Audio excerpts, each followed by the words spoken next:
Hi, welcome to this video walkthrough of the Trixta application. So when you first log into Trixta, you'll see what we define as a space, which is this bounded context that you're seeing here. It helps you describe all of the different roles and actions, and ultimately all the software that fits within a functional unit within your organization.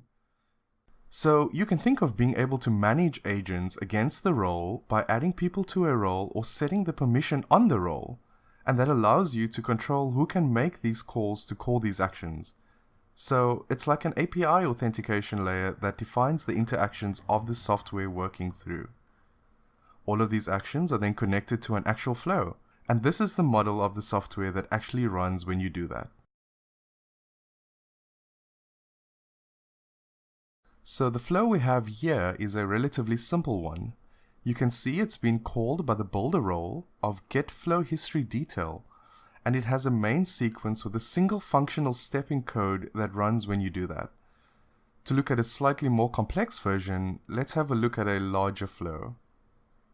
So these can get quite big and complicated, but here you can see a number of different types of elements.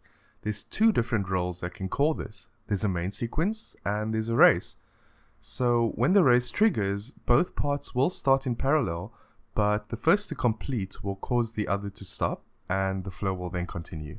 The yellow is a more traditional loop that actually just runs, and in this case we're fetching smart contract logs from the Etherscan API. So the process loop is to get the list of contracts that we want to fetch from, and then for each of those, run a certain sequence. So as a business analyst or business person, I can model that this is what we want the software to do, and then the developers can come in and add steps and flesh out more details like we have here. Here, the first one that runs has a number of different outputs. Each of these outputs will have different branches, and we can see the branch of the logic of what it's actually fetching for the different types of transaction logs that we're fetching from those APIs. We can view the settings for each of these steps, which we've extracted into easy visual fields that you can edit what needs to happen, and you can manage the inputs of how you're collecting the data.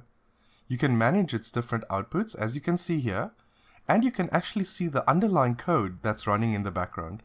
So the important thing about Trixta and what makes us unique is each of these blocks is defined by the underlying code, and a version of it is stored in GitLab as the single source of truth. We can very easily add or remove new steps. We can pull from a shortlist of recently used ones, or we can open the library and pull either a request for effect, or a request for response, sequence, race, enum, loops, or just placeholders to describe what we need to do, or posting to a specific agent in this space that fulfills the roles. We'll also be adding additional steps to this library over time. So when you're defining this, you can model this and change it. And as you make a change, for example, if we were to delete this step or one of the steps in the process, we can see visually exactly the context of what other steps or what other parts of the software it's connected to. This helps us work out dependency management and helps us work out when we make a change here, how does it affect the rest of the code.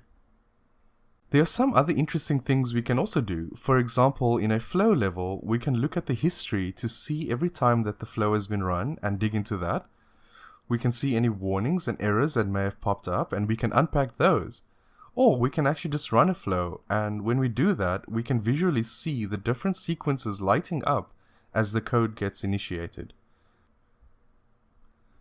And so when you're doing that, you'll be able to look at each of the steps so we can see when this was run, what the payload was for that particular step, or what the information was that was being passed. So looking back at the Explorer view, you can see that we can manage agents and their access controls. Also, each of these spaces has a set of roles, and these roles can be added to or created through the front end. And each role will have a set of actions that role can do. These actions then get connected to a flow, which is the actual running software. Actions will trigger a flow or a piece of code, whereas reactions are things that it's waiting for, such as a response that is initiated by someone else, that will catch and then notify a user or initiate another flow, or take some kind of action or payload that it's waiting for. So through these views, you can quite easily model what you need to do from your BA or business objectives of what you're trying to achieve, and then have your developers dive in and custom code the software to fulfill that. And while you're doing that, the testing, debugging, and visual representation of the code and how it's performing is visible to your entire team. This means that you can all work in the same context, and this saves a lot of time moving between different platforms like Whiteboard to Jira, to your IDE, to testing frameworks.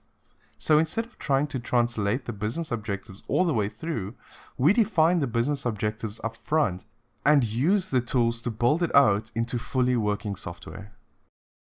Thanks for watching this demo, and if you have any questions, feel free to reach out at feedback@trixta.com, find us on Twitter, Slack, or LinkedIn. Thanks.